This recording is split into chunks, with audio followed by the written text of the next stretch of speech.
Good afternoon, my dear brothers and sisters. The first reading from the book of Deuteronomy started with this. Moses spoke to the people and said, while the gospel from Matthew began with this, Jesus said to his disciples. These two leading persons in the readings of today, Moses and Jesus, the new Moses, wanted to say something. And what was that? God's commandments are important and must be obeyed. In the first reading from Deuteronomy, Jesus said, therefore, I teach you the statutes and decrees that you may live. So dito sa unang pagbasa, sinasabi sa atin, ibinibigay sa atin ang mga utos ng Diyos upang tayo ay mabuhay. Sundin ninyo ang mga utos ng Diyos. Kasi kung minsan, mga minamahal kong kapatid, ang tingin natin sa Diyos, sa mga utos ng Diyos, ay pabigat, pasanin. Ang dami namang bawal, ang dami namang hindi dapat, ang dami namang hindi pwedeng gawin. Huwag kang papatay, huwag kang magnanaka, huwag kang makikiapid, huwag kang ganito, huwag kang ganon. Ang dami namang mga pabigat. That's sometimes how we look at the commands of the Lord, a burden.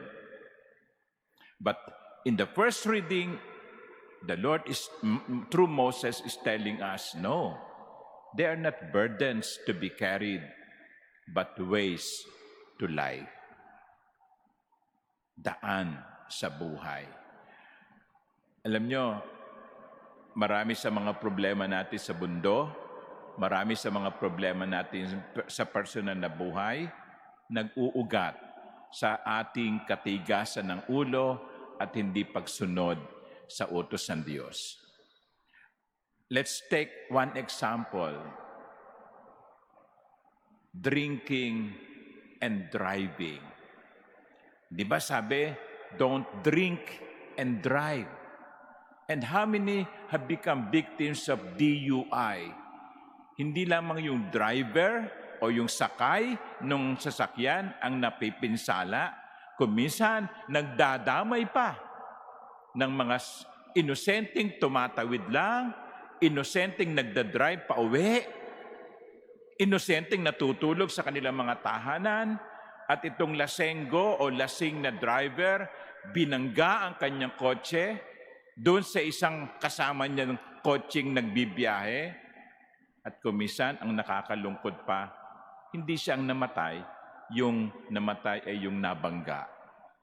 Isang pamilyang natutulog sa bahay na nasa tabing daan, si bus driver, hindi yata nagpapahinga, inaantok, nakatulog, sumadsad ang bus doon sa bahay, patay yung mga natutulog ng gabi.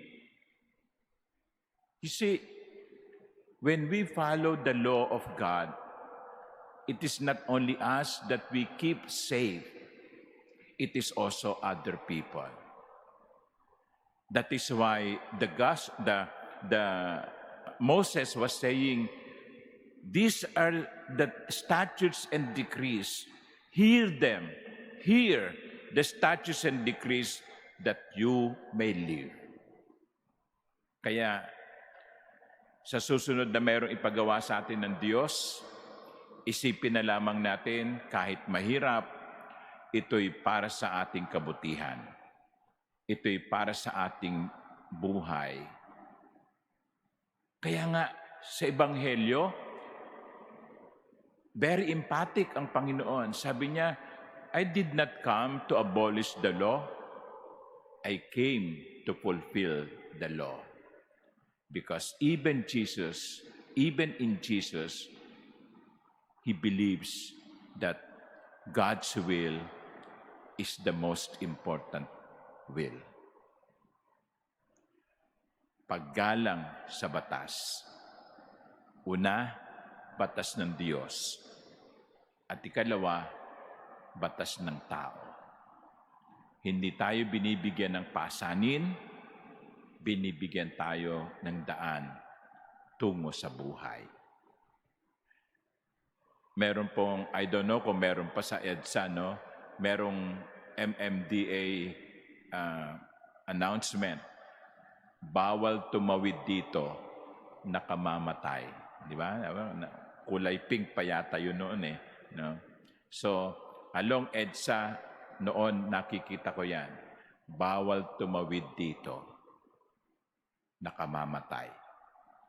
Isipin natin, bakit naman bawal tumawid dito? Eh dito mas madali kasi sa aakyat ka pa sa overpass, no?